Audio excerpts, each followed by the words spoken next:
All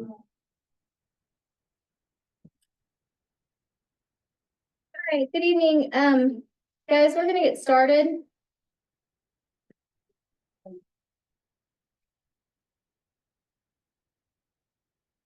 We're gonna go ahead and get started.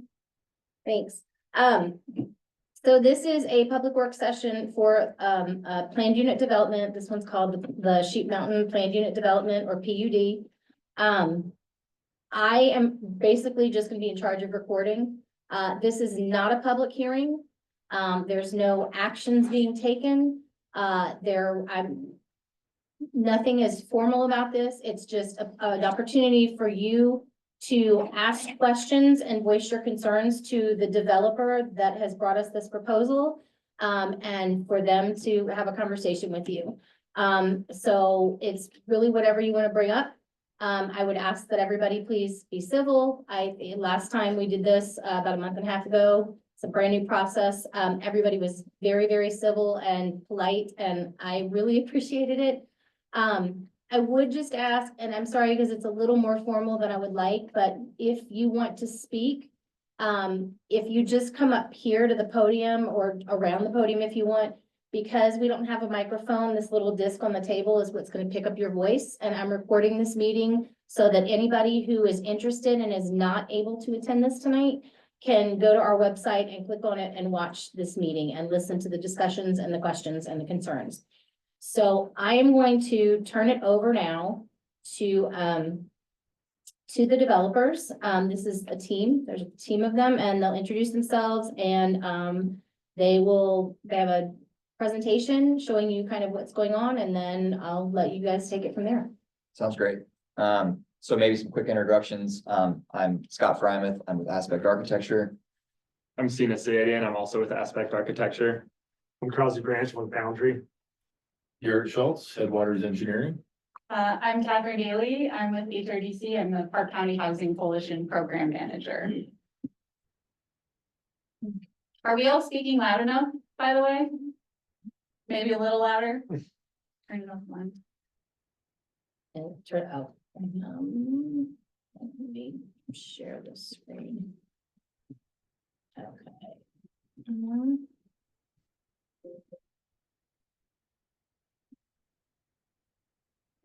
Great.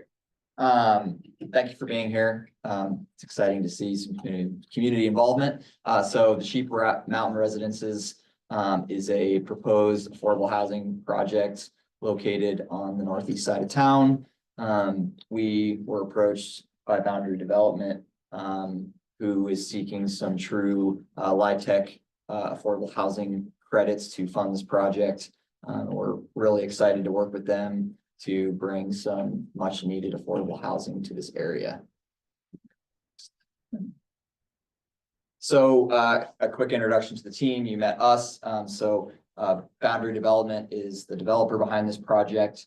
Aspect Architecture is doing the design work, working with Headwaters Engineering. On the civil engineering, there will be other engineers, but at this point, civil engineering at this point, and then the HRDC is a partner of ours in this. And we're super excited to have them on for, I guess, facilitating the design process, but also handing that off and helping out with this as it eventually gets built and administered.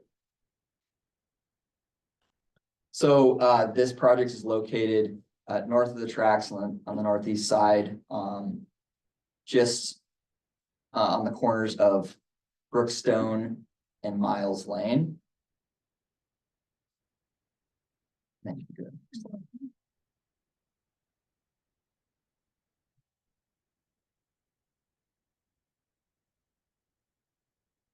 So high level, this project is there's one larger lot that is delineated in the red. So just south of the Brookstone development,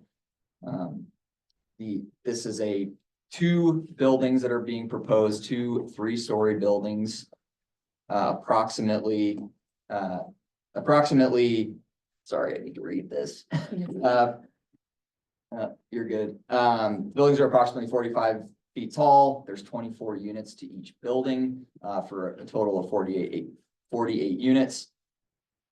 Why are we going through the PUD process. The PUD process is an avenue that allows us to get a little more density.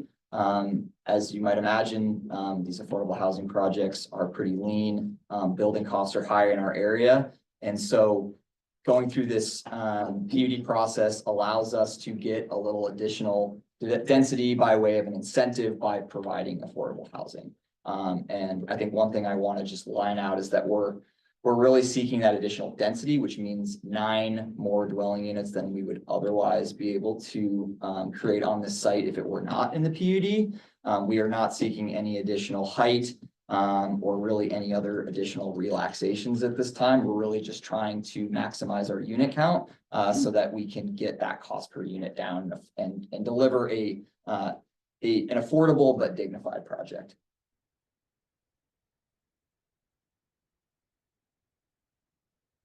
And then I'm going to turn it over to Catherine, and she's going to tell you a little bit more about maybe what you do and don't know about the actual affordability and that.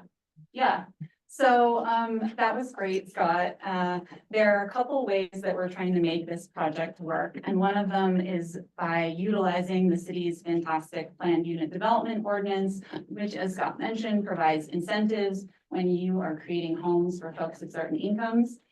There's another program called the Low Income Housing Tax Credit Program, which is another really vital tool in bringing homes to market that are affordable to folks who otherwise wouldn't be able to live there.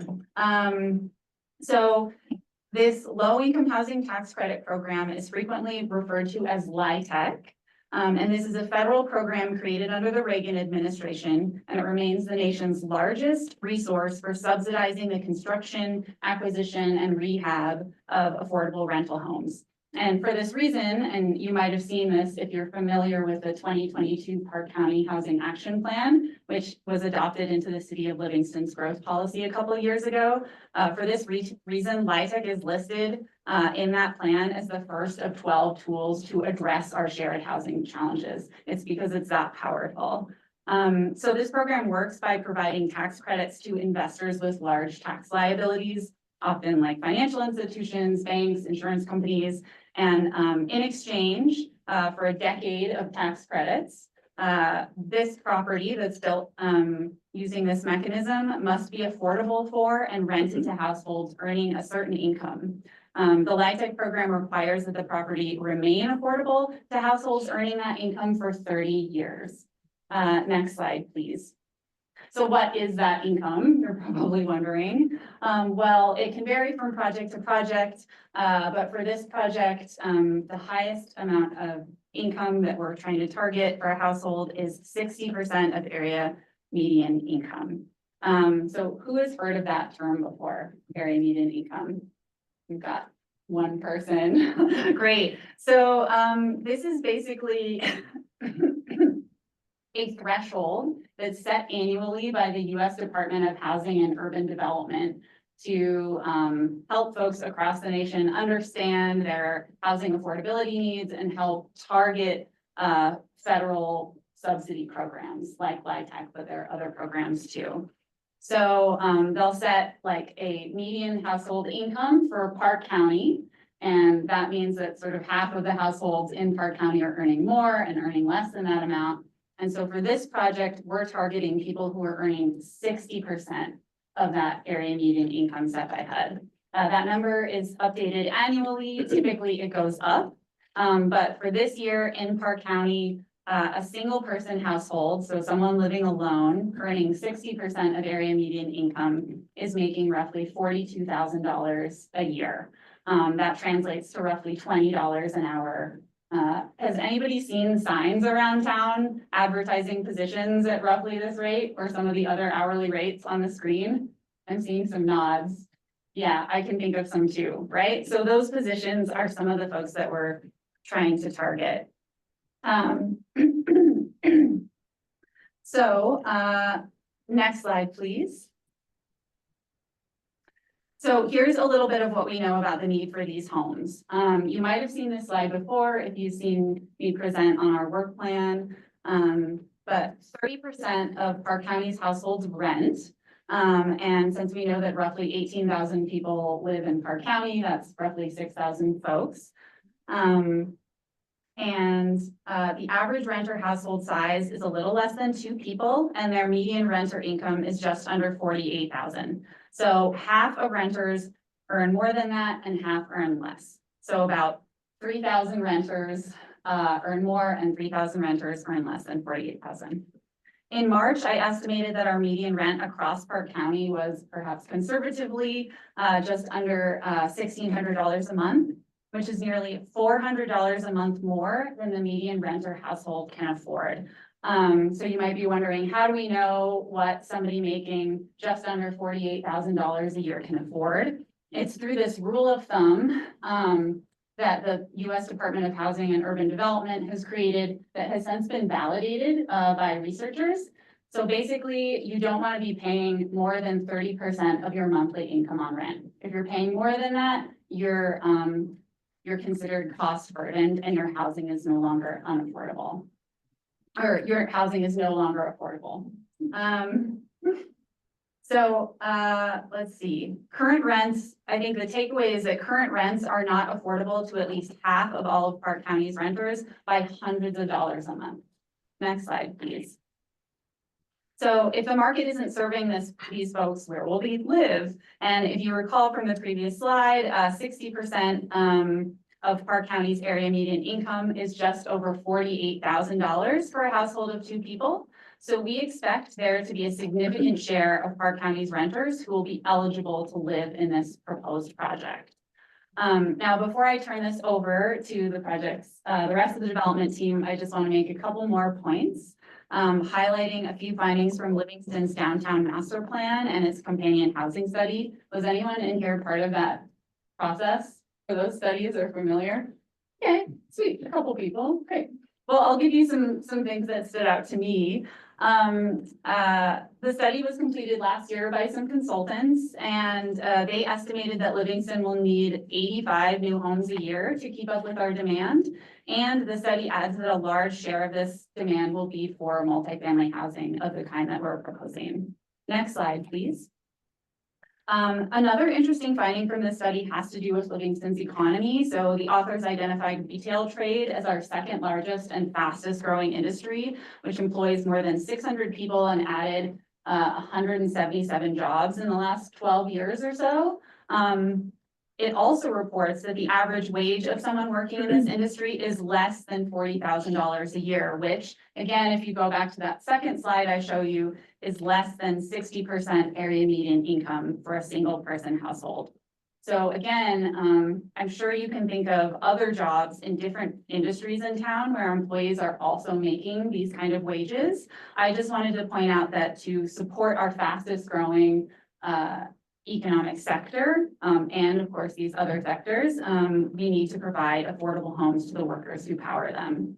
So I will hand it over to the rest of the team now, and I think we'll be happy to take questions at the end.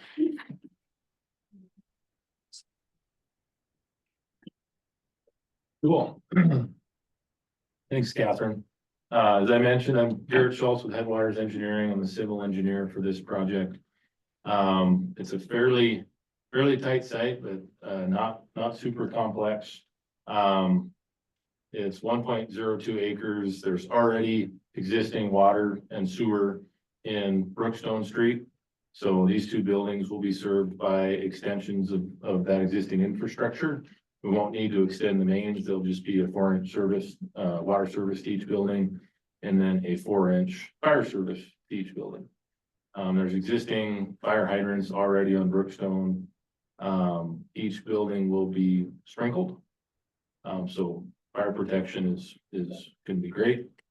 Parking wise, that I think we may get some questions on. I know that came up in our last meeting, and I can see some of you that were there for that one. The city of Livingston design standards require 1 parking stall per dwelling unit. In this case, that would be 48 parking stalls. That's what's being proposed on this site. There are 38 stalls at standard dimensions, which is 9 feet by 18 feet. There's a 24-foot drive lane, which is large. And then on the west end of the site, Probably our biggest constraint, or at least one of them, is this irrigation ditch that's on the west end of the site. You can zoom in there maybe a little bit, Jennifer, but the trees. In order to try to preserve those trees and work around that existing irrigation ditch, there's 10 stalls on that portion of the project that are 16 feet in length, which qualifies as a compact stall. In this case, you're really not going to feel it much because they're going to be parked against the curb versus a center aisle. If they were parked against each other, you'd see that a lot more. So I don't think you're going to feel that much. Traffic wise, that's another big topic. For this site, we did a traffic impact study. Bob Abilene out of Helena did that for us. We're expecting to see about 324 new trips generated from this site. All of the existing intersections around the site, and even at Bennett, just across the railroad crossing, are already at level of service A or B. And the 324 trips that are generated from this site for our traffic report do not change that. The level of service C is generally accepted as not needing any improvements. These will be at A or B for the traffic report. Additionally, our ditch that I mentioned on the west side, so there's an existing 20-foot stormwater easement along the southern portion of the property. You zoom in maybe a touch more. It's called out there at the bottom of the page. Existing 20-foot stormwater easement that right now is just a ground surface swale. That does two things. It acts as a retention pond for really the entire Brookstone site. So everything, when Brookstone was planned, everything on Brookstone was planned to drain to the south and be captured in this swale. Whether or not everything in Brookstone does that, it's outside of our scope to go improve that parcel. This owner does not own or have any control over Brookstone. What's in our scope is to make sure what has been planned can be accommodated in that 20-foot stormwater easement. So because, as I mentioned, it's a tight site, being just over an acre with 48 units on it, there wasn't room on this site to do an above ground big pond. And so what we're planning to do is all of the stormwater generated by this 1 acre, in addition to all of the planned stormwater to the north, is going to collect in the kind of pink magenta, those inlets. They're going to collect that stormwater and then infiltrate it into the ground. So it'll be a subsurface stormwater treatment system. The last piece that's going to take some continued coordination with the Ditch Users Association. There's that ditch on the west side. Based on our last discussion, the Ditch User Association told us that nobody to the south of us wants to use the ditch anymore. At least this portion of the ditch. And if there's anybody from the Ditch Association here and can speak to that, that'd be great. But that's our last correspondence. And so our plan is on the west side is to connect the existing ditch to gravels. And so we'd remove probably 2 feet, something like that, of what's there, which is kind of dirty, clay, loamy stuff. Take that out and put in gravel to try to dump. It essentially be the end of the line for the ditch. And so whatever ditch water is remaining from the guys to the north that use it, this site will become the infiltration site to dump into the ground and try to terminate the ditch there. At some points, if head gates are closed along the line or there's a major storm that finds its way to the ditch, whatever, we'll have an overflow path to where it'll go into our subsurface system beneath the parking lot, have another shot to infiltrate there. And if it's so big that it doesn't infiltrate there, it'll get kicked out to the ditch west of Miles Lane and flow to the south as it does right now. So I think from a civil perspective, I think that's all I wanted to touch on. Great. I might just add that because we do know that, parking we're sensitive to the parking concerns, that there are an additional 10 on-street parking spaces that will be available. In addition to the 49 on-site spaces. Thank you. Next slide. Yes, please.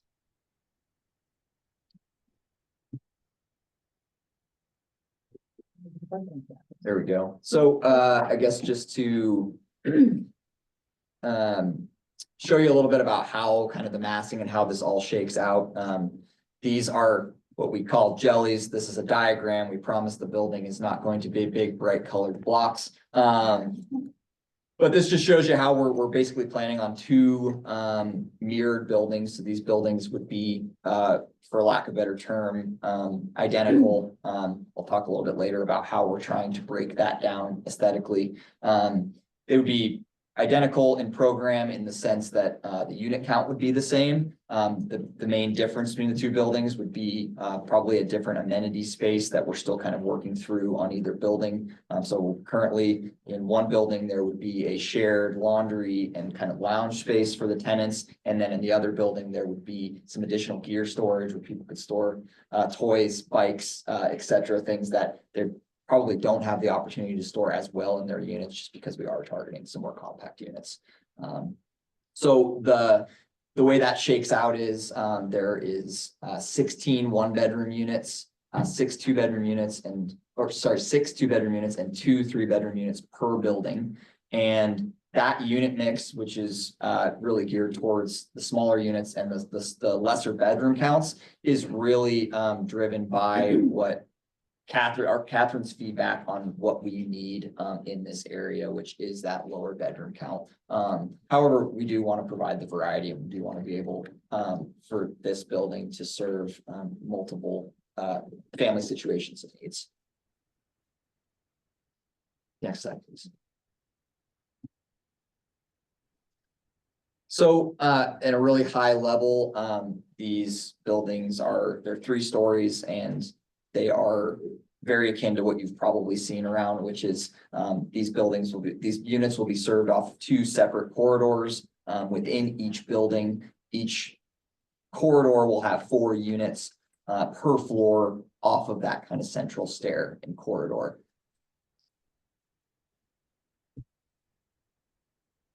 This is an example of what these units might look like. They are certainly very compact, but we're really trying to prioritize open space in the living areas. And again, I think one of the underlying design principles or goals when we look at an affordable housing project is how do we keep costs down and really spur that affordability, but also create a dignified project that does not make the tenant feel like they're living in any lesser of a facility. So currently this is how the buildings are shaping up to look. I would say the primary driver in how we're trying to think of the look and feel of this building is again, something that's dignified, something that is unique, but not loud, something that speaks to the area and the landscape. So we've certainly drawn some inspiration from the surrounding ridge lines, mountain lines, not lions, for how to express the roof, trying to do something that feels, a little more special and unique. But again, really trying to get something that's buildable, simple, affordable. So you can keep there. So one of the things that we're looking at doing, because these are mirrored buildings, is using facade treatments and different colors to break that up so that that kind of monotony of having 2 identical buildings right next to each other starts to get broken down, and we feel that breaks the scale down a little bit. Another thing we're looking and exploring into is just using some different facade textures with some more traditional materials. So right now we're thinking these are more of a cementitious party board. You may not know those terms, but it's on 95% of the houses you're probably seeing and in your neighborhood. It's a very readily available and familiar material, but by adding a little bit of embellishment, I feel like we're kind of trying to bring it up to a level of uniqueness. So this is not just every other apartment building, and that's important, I guess, for us, the project team. personally to do something that's good looking and unique, but also for the tenants that will live here. So this, oh, sorry, I was just gonna say this. So this is looking from Miles, looking southwest. Yeah. Yeah, sorry. Can't read my mind. And then this would be looking from, again, still from the north, so looking more southeast. So Livingston Peak is in the background. Obviously, this is a very zoomed in shot that you're starting to obscure that. But I think if you go to the next slide, this is this building in context a little further up, looking through the Brookstone subdivision. So while this is certainly taller than, you know, a lot of the other buildings in the area, we still feel like it's really sensitive to the area and we're not trying to create something that's blocking people's views, or creating something kind of monstrous, like creating a monstrosity. And then, so because of this is a LIHTC project, this is just a little disclaimer, basically notifying you guys that we are planning to develop this project as a LIHTC project. The project will be exempt from property taxes because of this. There'll be an application that will be submitted to the Montana Board of Housing to apply for these tax credits. And you are encouraged to submit comments separate from this PUD on this project to this address, that phone number, or electronically at that address. And we could maybe put that back on after the next slide. And if you wanted to provide that to me too, or I can keep this, if people know how to get in touch with me, I'll make sure they have this. Great. So I guess just some next steps. So the next step in this PUD process is the Consolidated Land Use Board meeting. And then we will have additional land use board meetings that will be publicly noticed 2 weeks prior as required. I'm looking at Jennifer to make sure we've We have got one this land use right. board meeting. Okay, We have one consolidated land use board meeting, and then after that, and that's public hearing, it goes to the city commission where it has to go for 2 readings because it's an ordinance and it's a zoning change. got it. Yeah. And then we do have a website that we have up where that's what we would prefer the avenue for you guys to leave comments. So that is that web address there. And then there is the Montana Board of Housing website as well. Can I stop you right there? So if you're gonna leave comments for the land use board, that is to be included with my staff report that goes to the land use board and the city commission, I actually need the comments to be sent to me. If you receive them and you forward them, that's fine, but they need to come to me. Just so in order for me to include it. So if there's any confusion at all, I'll also put my contact information up. Most of you, I think, probably know how to get in touch with me.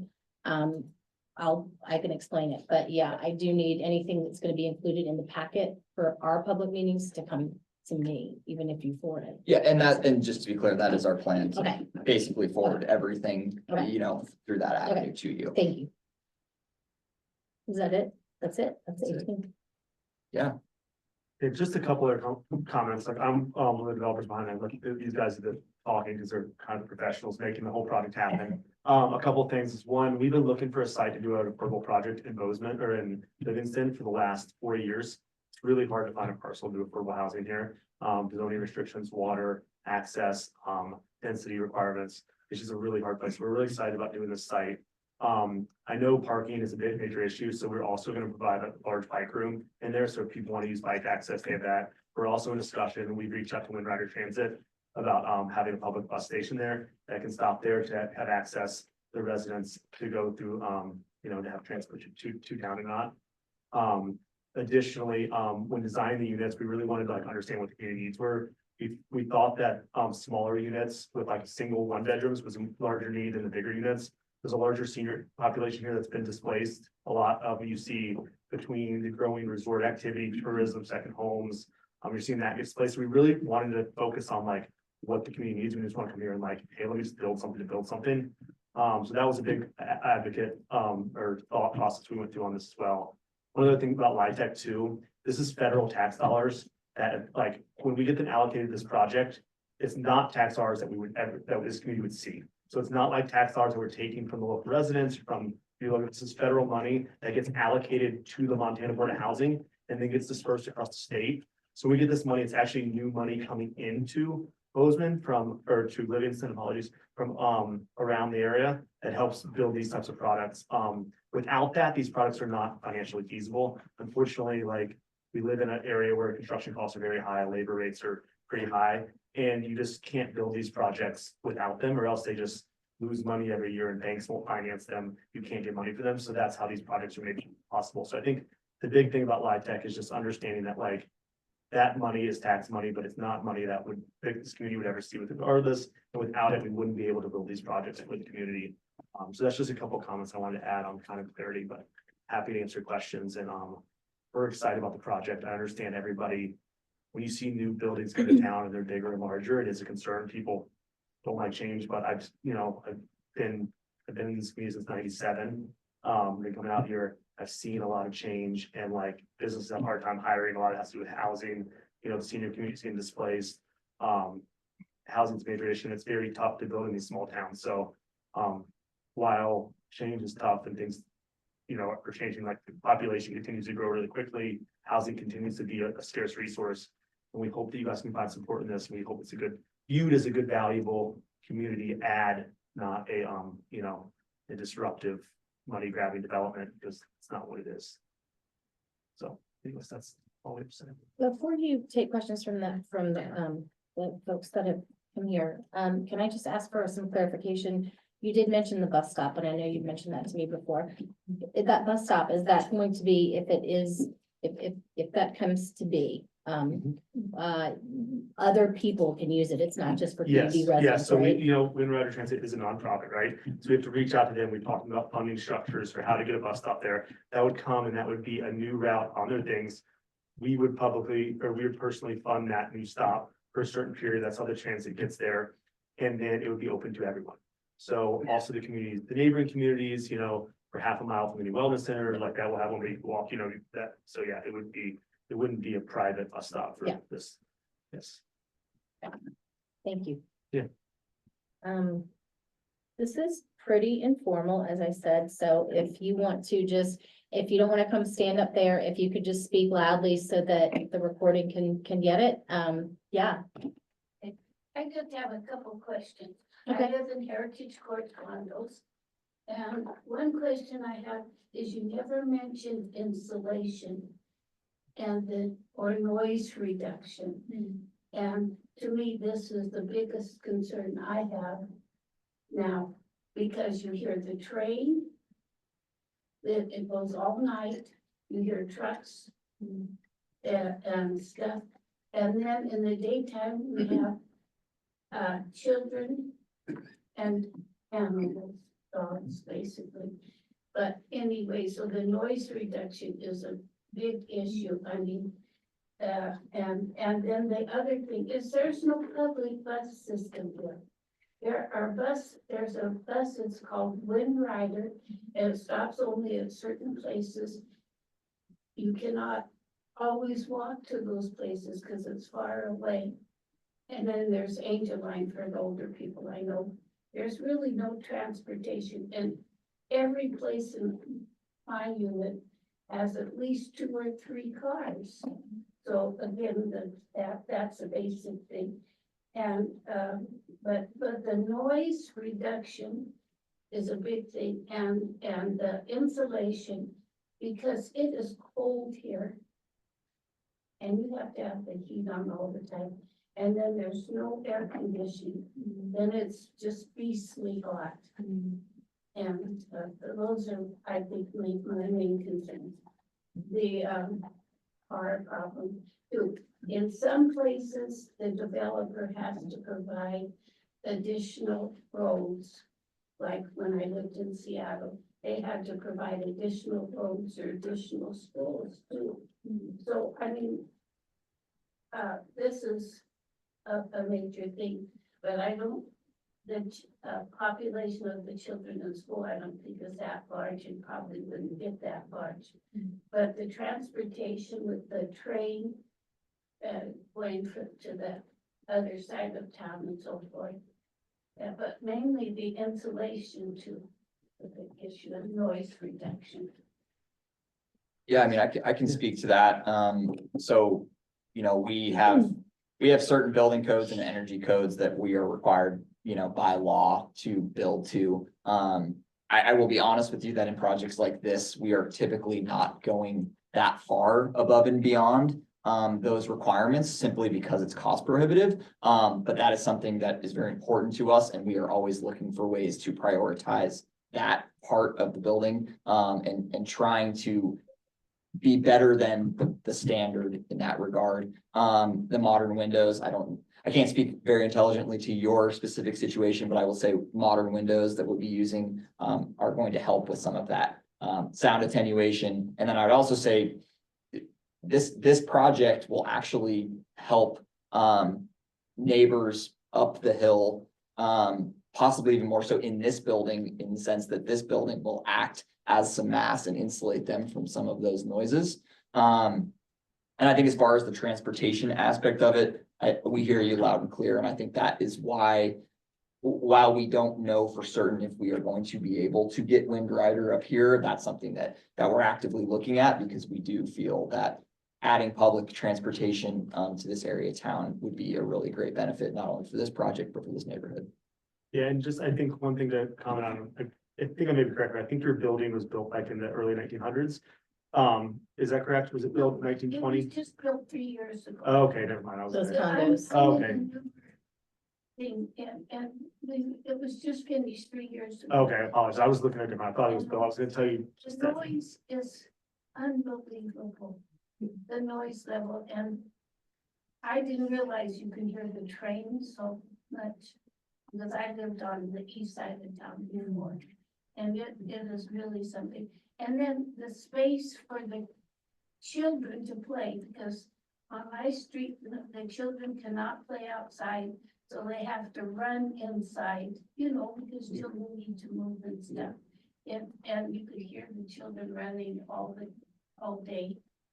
It's just, it's the noise reduction and the insulation, it's not insulated well enough. And it's so hot in the summer and so cold in the winter. And that raises their cost of housing too, because if you have to pay for your heat, you know. Yeah, we'll definitely take that into consideration with the building. We're also planning on putting solar on this building.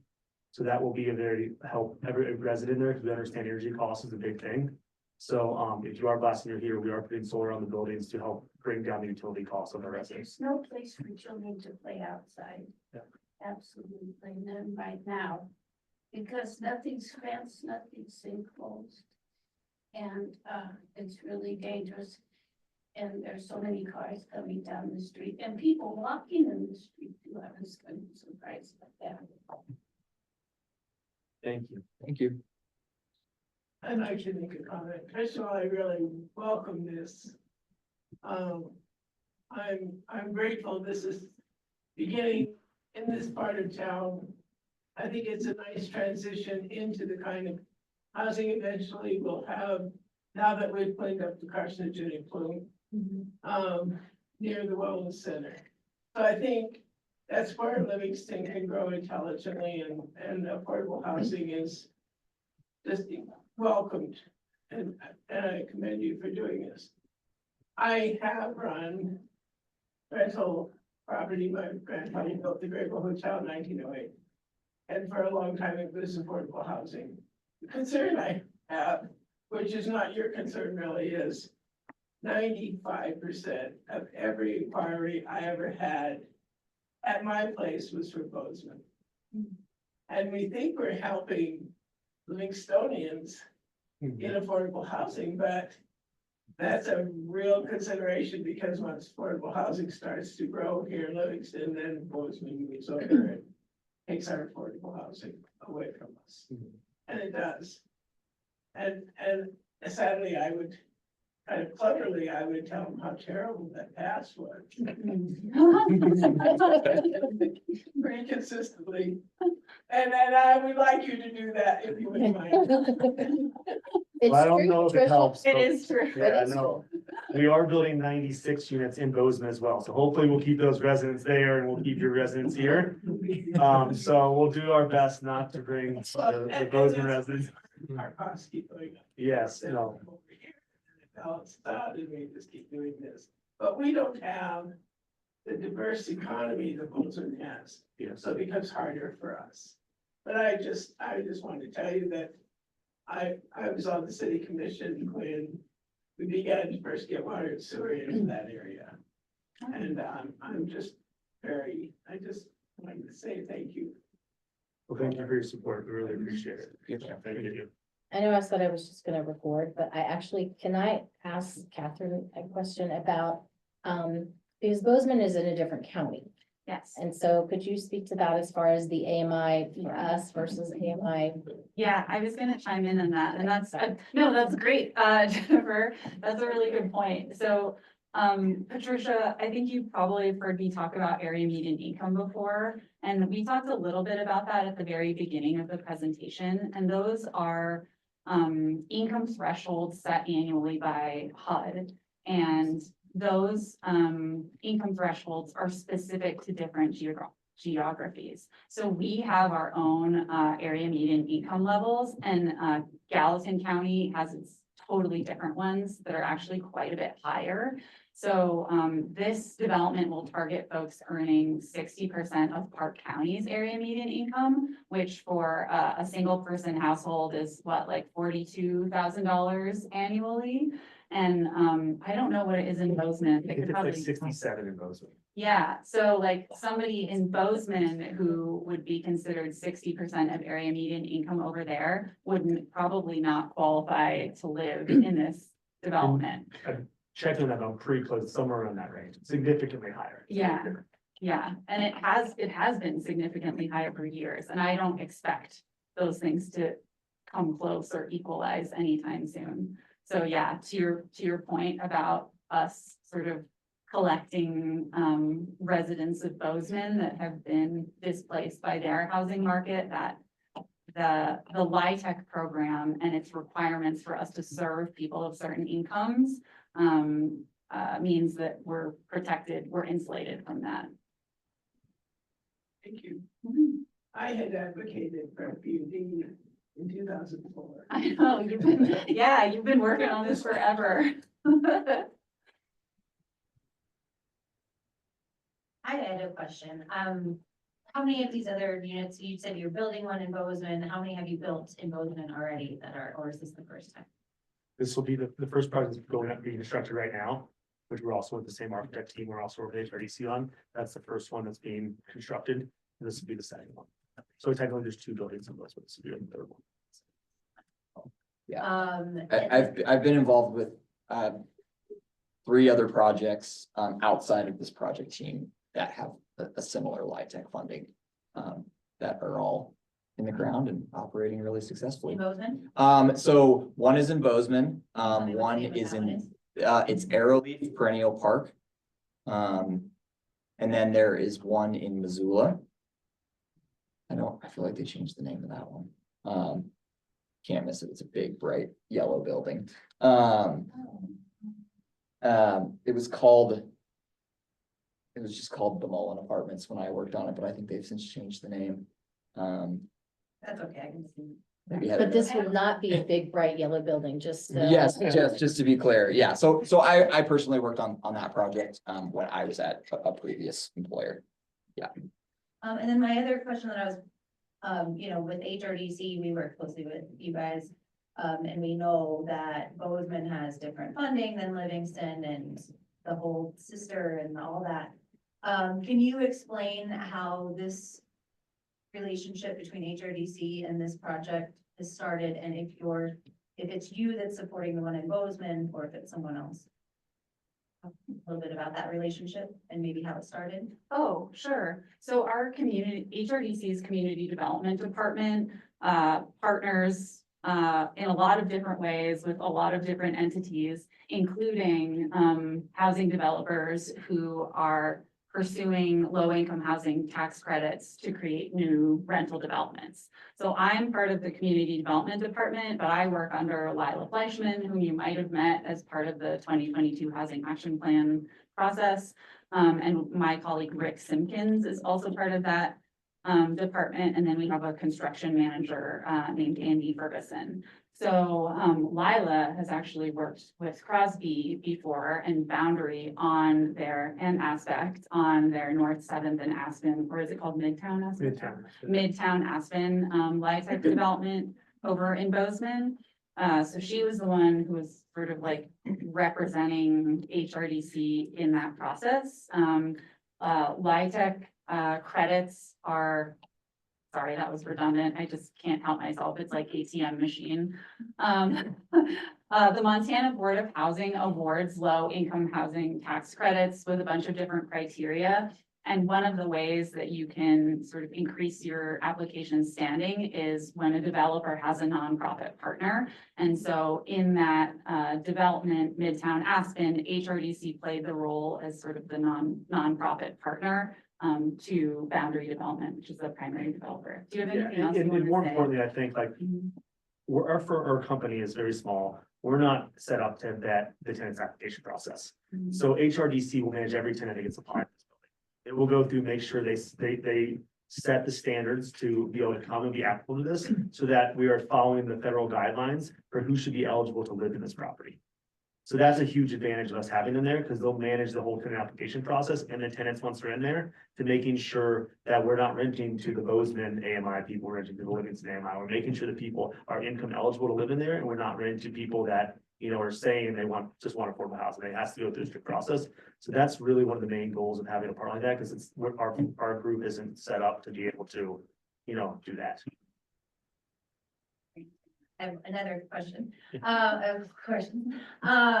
So, you know, with your requirements for someone to be eligible for HRDC services, would those be the exact same requirements as far as, you know, what classifies someone as being homeless in that moment and available to receive services?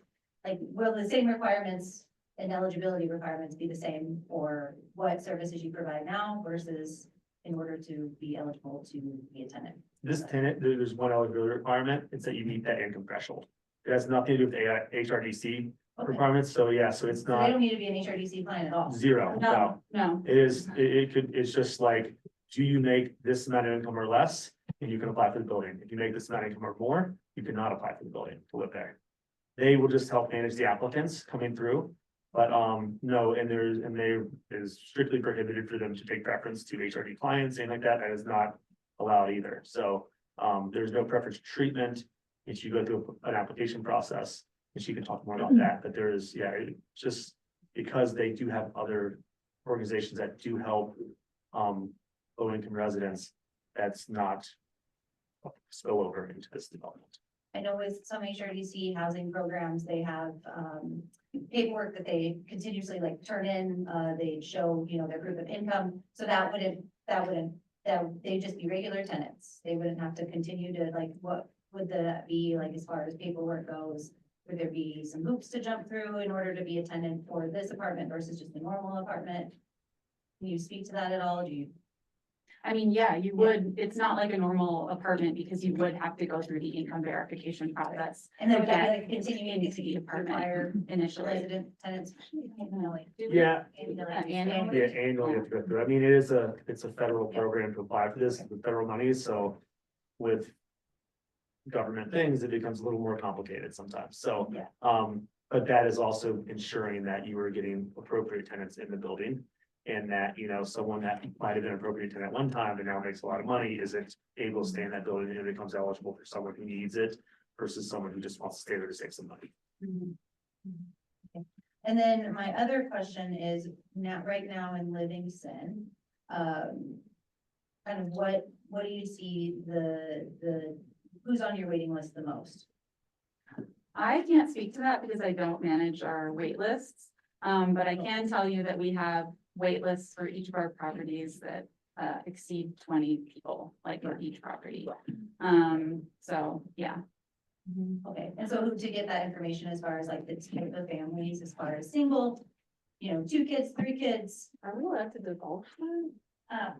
Cause you had said like the need is super high for single individuals, right? And so Oh. that's what I'm trying to find out. is, Oh, like, how sure. many families are on your waiting list Oh, versus single individuals? Yeah, so that is actually coming from, we have data from the US Census Bureau.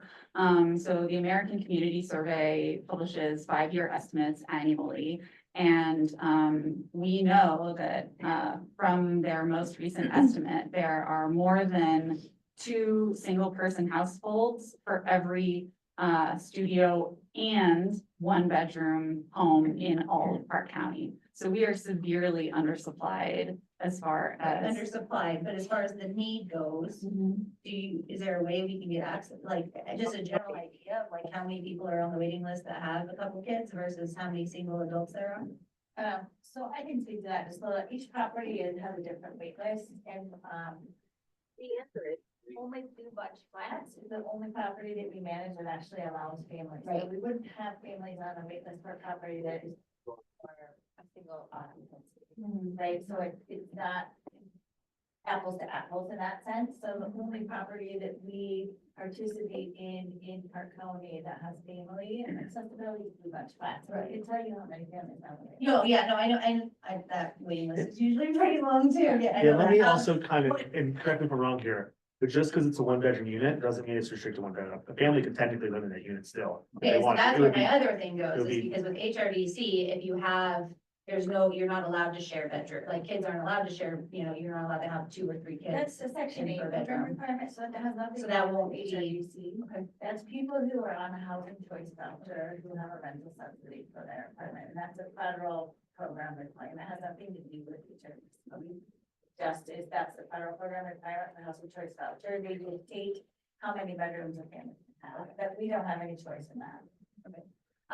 Thank you. And then my last question, I think, I'm trying to go back to kind of maybe, clarify what I'm trying to get at, because I know, who you serve and what the waiting list look like.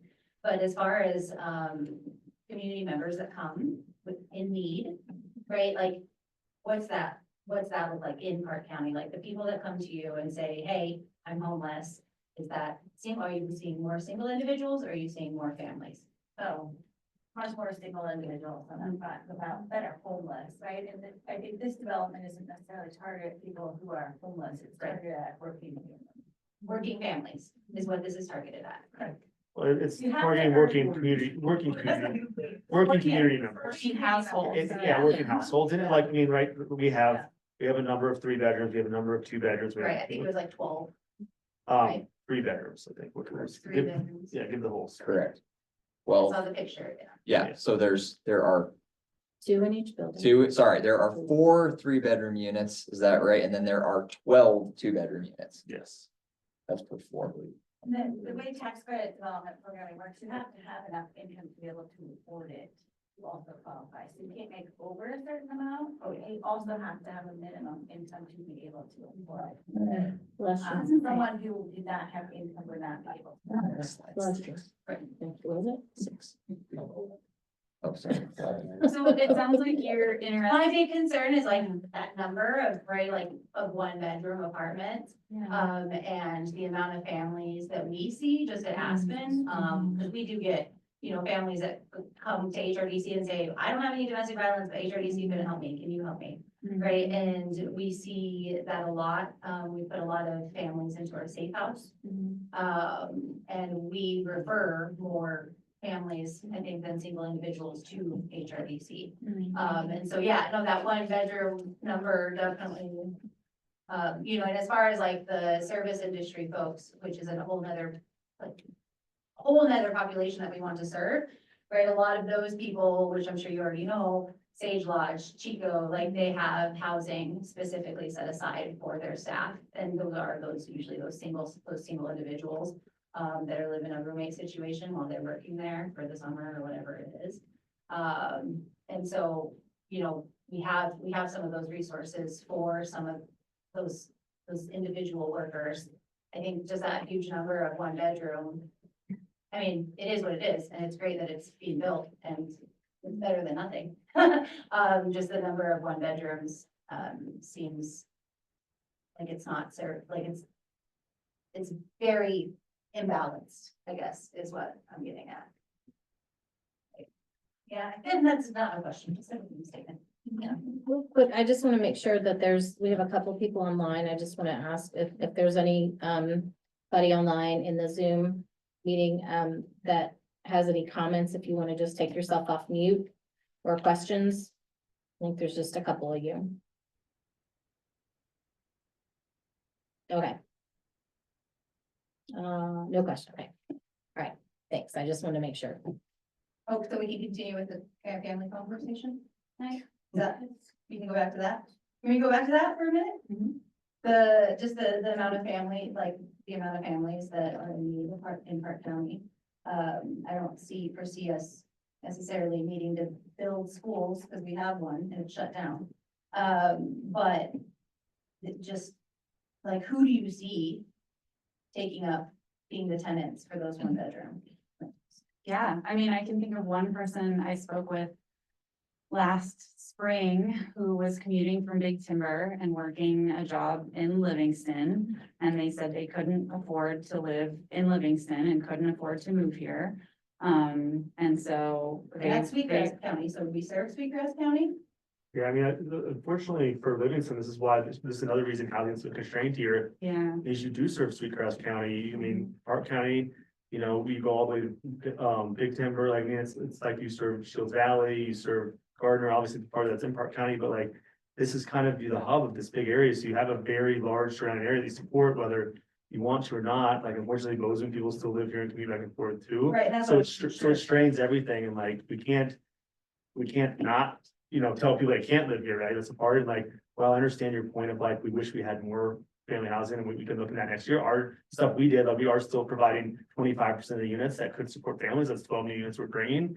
It was our analysis was that there was a higher demand for one bedroom units, and that was kind of going through HRDC. We talked to the city about this as well.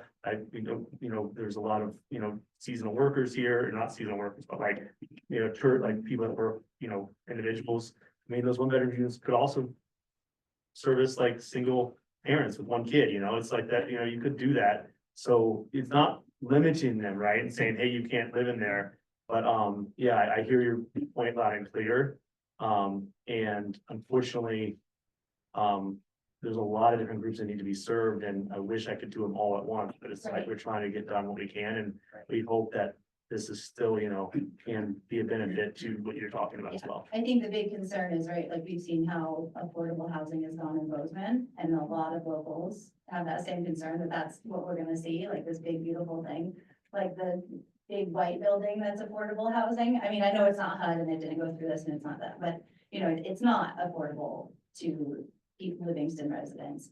And so I think that that's our big concern, that's our big pushback, is we've seen kind of how this has all gone down in other places, and it's scary, or maybe, you know, makes us feel a little hesitant in wanting to ask, right, those questions. Mhm. And I want to go back to the Sweetgrass County, so anyone in Montana and in any county, anyone out of the state, as long as they meet that Park County's AMI, they're eligible to rent that. yeah, I mean, if they wanna live here and they meet that threshold. Then they're a Livingston resident. Right. Oh, and they're Livingston resident. No, I'm They saying, would become when a they Livingston live here, resident. they become a Livingston resident. Right. So, And so someone in Bozeman who makes the AMI could in fact live Yes. here, like Patricia was talking about. Although it's less likely because, you know, how HUD sets those AMI levels, they do that based on sort of what their understanding of the prevailing incomes are, right? So the expectation is that folks in the Gallatin Valley are making higher incomes. That might not go very far still because of that. But we do have quite a large sort of capture zone for our economy. It's kind of striking. And there's a great resource for visualizing that. It's called, this is a little wonky, it's called LEHD on the map. It's a census product, but it will show you a visual of where all the people who have jobs in Livingston are commuting from. And, we know, like, I'm sure you know how, like, high the cost burden is on people who are commuting long distances to participate in our economy. Like, if we can cut that down, we're not only gonna provide them a home, but we're gonna like lower their time cost of commuting and lower their actual cost of commuting. So I think that's a net positive to like bring people who are contributing to our economy into our actual community. Going to our grocery stores, Mhm. going to our laundromats, going to our restaurants. Mhm. Is that what you're getting at? Yeah. It just, I think it increases their disposable income because they're not spending on transport and more time to work. I think it's the point, Brenda. Like Yeah, you there's had a question? right? Disposable income is being spent here. I'm trying Yes, to- correct. Yes, that that's- is as well. My question is that how many people actually work in Livingston? And my observation in our care at Brookstone condos, very few people work in Livingston. Because I asked them, they say they work in Big Timber, they work in Columbus, they work in Bozeman and so forth.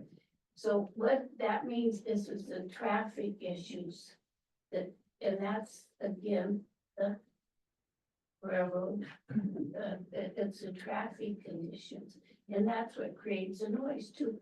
And I understand, because some people have to get up at 3 or 4 in the morning in order to get to Columbus to work, you know?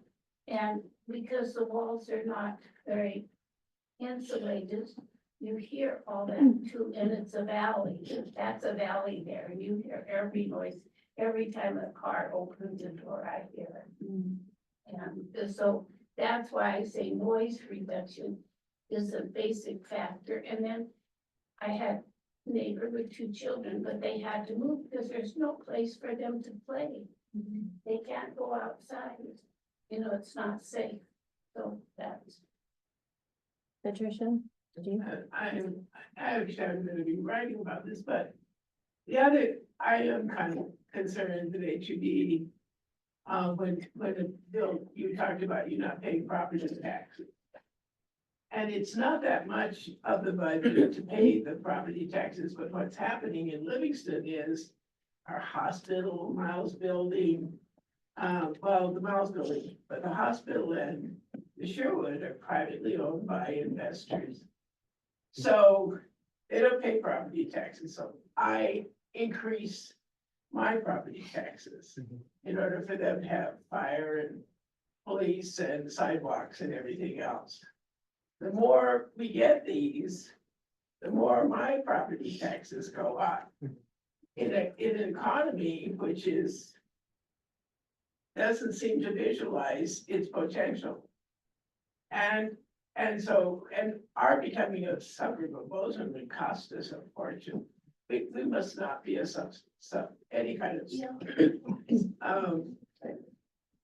any kind of extension of Bozeman at all, financially as a group.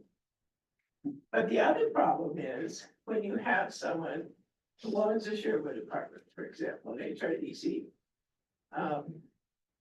manages it.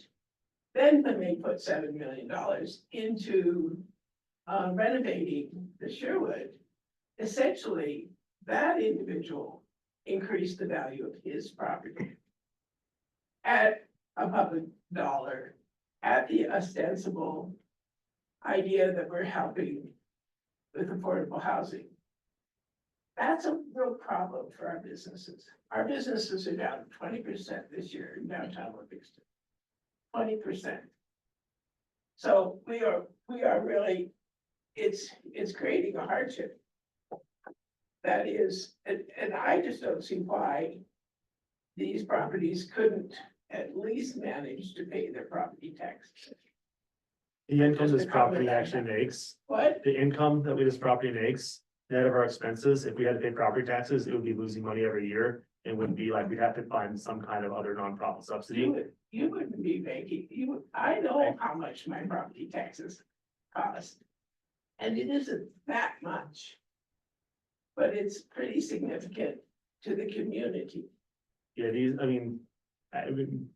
based on our numbers, I pay them. yeah, no, the margin that our property makes that when this is built, like when the income, the expenses to manage and upkeep the building is very, very low.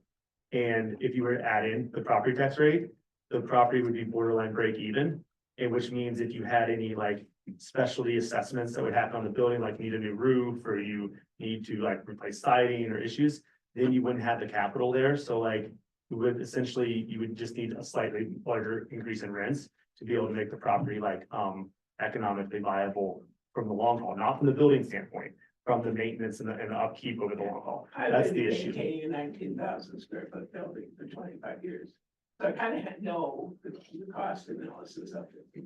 I'm just saying, I'd like to see the documentation on that, on all these buildings, Yeah. actually. Okay. Please.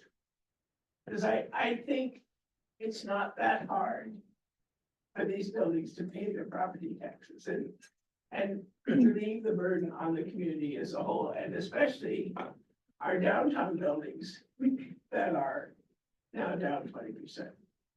Thanks. Patricia, I think that's a question for like the assessor and city, and perhaps if you reach out, Paige can put you in touch, or, but that's not something we can require them to do if they're using this as funding. So I don't think it's like, hey, out of the goodness of your heart, do you want to pay property taxes? I think that it sounds like their margin is very, very Yeah, after slim. the debt service that we have to pay on like the property loans to build this, that the banks require, and then your management and upkeep for managing 48 units and keeping them in a respectable condition. The bottom line you have on the property is very low. So now, even if let's just say it was $1,000 per unit for year of property taxes, that $50,000 a year we would make the property not be sustainable long-term. Or what would happen is you would end up cutting the maintenance of the building, and you would have what would be like kind of a rundown building a couple of times. And like our goal is to provide, adequate housing that's comfortable and like feels respectable. And I mean, I'm sure you've seen affordable housing that may be affordable, but isn't really like managed affordable, right? It's like, oh, we're just a cheaper product in town. That's not technically affordable. It's just like someone priced it low, but a lot of the maintenance and you may be in a house with mold, or like the walls or the insulation may be bad, or the windows may be broken, like in order to keep that home there, keep these products, viable and like quality for a long period of time, 30, 50, 100 years. Then, and then you also have to pay the debt service on that for the banks required to get the property built, and that $50,000 of property tax you maybe pay $1,000 per unit, it's probably more than that on the larger units, the 2s and 3s, essentially makes the product not have to have. Where do I go to get the actual figures? Why don't you email me, and then I can put you in touch with Paige, or she can tell me where to direct you, but I understand your concerns and your desire to want to see that, but I think that's a question or a concern that kind of has to be answered outside this, by the way properties are assessed and taxed, versus that's not on them. I just see as these increase, then the burden on those who do pay property taxes increases. Sure. Yeah, just email me to remind me, and I'll, Hi, my name's Kirby Barker. I live on Brookline Street, and I'm on the board for the HOA there in Brookstone. So good to meet you. You're your southern neighbor there. I have a question for Eric. I'm kind of familiar with that ditch, that runs on the west side of that. Now, how close will you be able to, that parking lot, I assume will be on the west end of that. How close can you get to that? Is there an offset that it has to be, to that ditch? Not necessarily, no. That ditch is 3 feet wide in the bottom, then it comes up to 3 to 1. And it's about 1.5 feet below the edge of the parking lot, so it'd be 4.5 feet. Oh, okay. There'll be a curb, I assume. Yep. It'll be on the back of that. Yep. So, yeah. And another question I had, looking at the property line, I realize you go down Brookstone, is that a straight?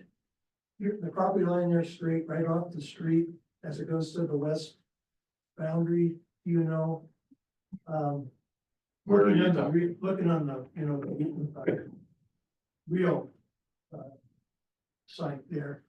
So that dark black line those are the property lines. Okay, and I just wondered, how we butt with you there, our one last driveway there, it's kind of way back in that corner, on that northwest corner, there's like a 20-foot offset, it's not, I was wondering if that's a complete square there that, that comes right off Brookstone. Or if you guys own that, will own right up to the driveway that's on the last occupant there. On Brookline. The northwest, go over here, Eric. Yeah, so this is the city right of way, a 54-foot city right of way. Yeah. With this project, we'll extend basically a driveway into our parking lot, and you've got, I think you're talking about this garage up here. Yeah, let me see here. Where's Brookstone at? This is, Okay, shouldn't that be Brookline, right? okay, Brookline, okay, yeah, and I think his. This was the one little section I was thinking about. So you guys would own that little, No, that'll be city. oh, that is So city. this black line, Oh, okay, so That's the separate that would be the apartments property. yep, so the building is down here. Oh, okay, so this would be like city property. there. Kara, We'll are be you talking like extending the 25. street? Are you extending Brookstone? Yes, this is a city right of way, so Brookstone will actually get extended into this right of way. The right of way actually goes to this property line, but Okay, we don't need to connect at this point. yeah, But we'll maintain access to that garage through that, existing oh, okay, access. that's what I was doing, that little section there. Yep. Right now, it's just debris sitting there. Right. So, will there be landscaping? Will there be room for that around the edge on Brookstone? Yes. Yeah, we don't have a landscape plan per se, but landscaping is a big part, especially knowing that we have a limited area to landscape. Yeah, That's something that we very much That's feel what I was is wondering, if you- appropriate to soften. the If you have building. room. Yeah. Yeah, for a little boulevard. Yeah, exactly. It would be more of a boulevard condition. Yeah. And I guess my last question would be, being with the HOA there, when this is said and done, who will we contact for, correspondence, for questions, since we're neighbors there? Yeah. I don't, is that would be the city or, another entity? There would be another entity you would contact. Oh, like for managing, it'd be like a Yeah. property manager? Yeah, we will have our own HOA for our 3 lots, a similar way that you have. Oh, you your will? HOA Oh, for yours, okay. Yes, Oh, we will okay. interact together on that. Oh, okay, Yes. that's why I was curious Yes. if you were gonna have Yeah, well, that. the way the 3 lots are, so you have your HOA documents, our 3 lots are carved out of those HOA documents.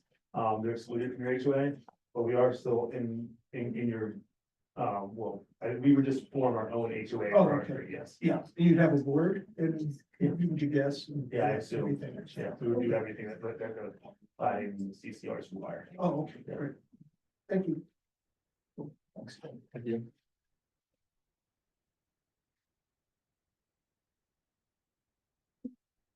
And just also, Kirby, there are certain requirements at the city level for the site as far as landscaping, especially within the parking areas and stuff. So they'll need to meet that. So there definitely will be some softening, like they said.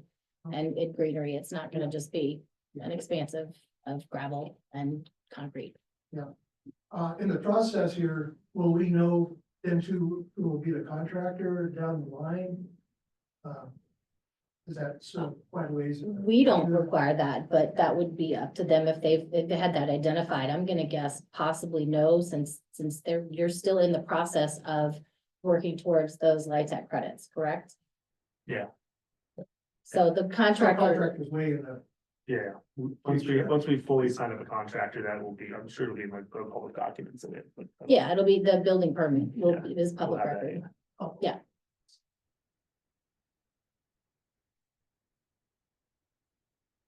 Yes, I think that online, I'm the only one online now, so. What does the timeline look like going forward? So we applied for the, tax credits. It was a very competitive process, in the Montana Board of Housing. So there were 13 applicants and there was $110 million to request. The state only has $35 million to allocate. So you go through a first round with that first round in May, early May. We made it through the first round. So now there are $60 million of applicants and there's $35 million of credit to be done. So we will be submitted, we will find out in October, I believe it is, whether we get the credits. If we get the credits, then ideally we'll break ground in April. So if you support the project, you can, talk to the Montana Board of Housing and submit support for this project. Would help us, any community involvement, engagement helps.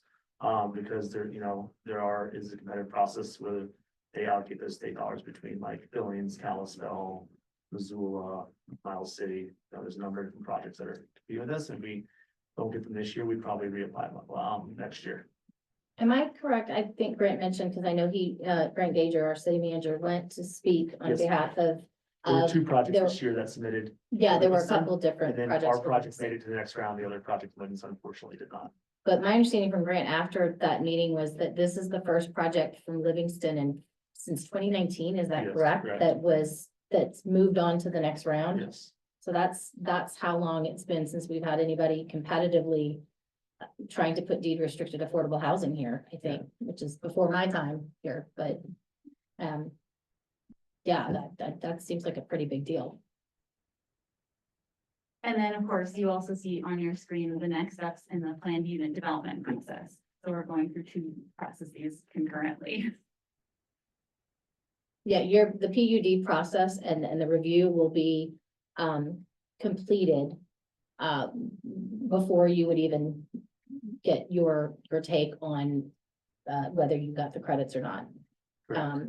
But yeah, and again, I just want to say something, but anything, again, if you said that you're gonna maybe, if you were not to get it this year, that you'd go back through next year. But I don't know how the LIHTC money works, like if there's less funding available than you anticipated. I just want to make sure everybody in the public understands that whatever is reviewed as part of this PUD process, whatever they're proposing, so the number of units, the layout, all of that is what's being brought forward, and was the city to approve this development, it would be approving what came through. So if there needs to be changes, it's not gonna be a surprise for anybody. It will have to come back through this process. It's not an administrative change, and I just wanted to put that out there, so that it's not like, was intended to be a very transparent process, so that you are aware of what's coming into your neighborhood along the way.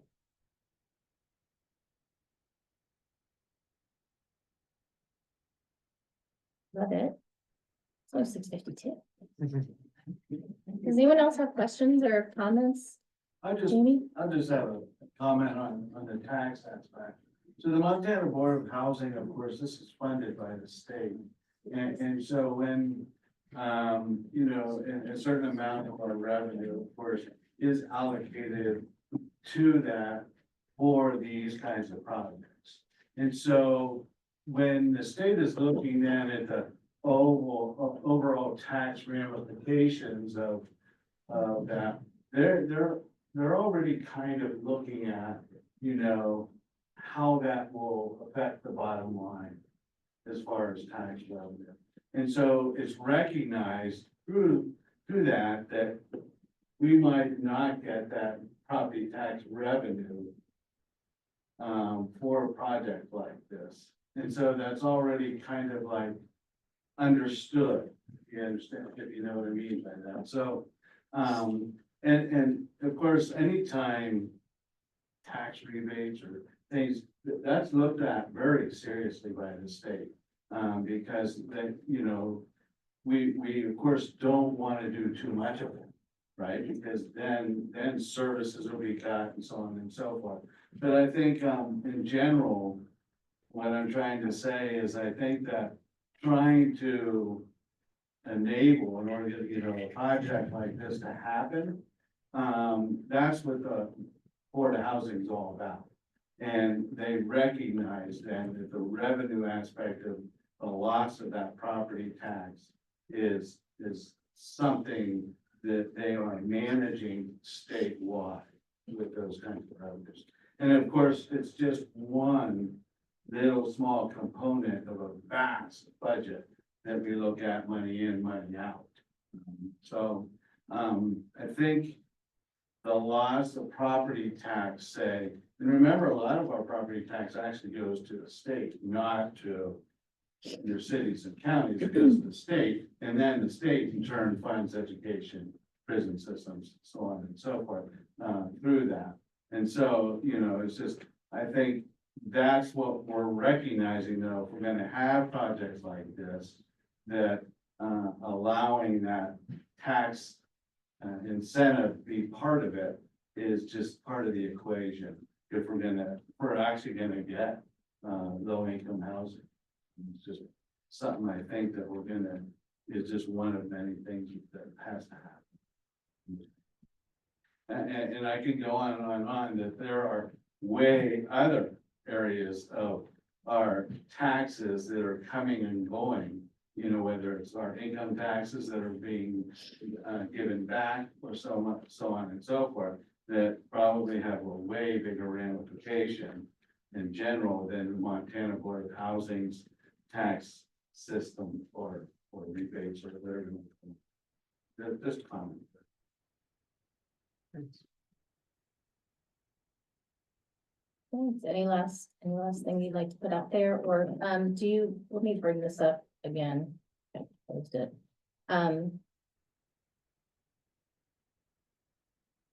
If you have questions about this, or if you want the email or the website that we put up in the beginning, just, if you know how to get in touch with me, planner@livingstonmontana, all spelled out.org.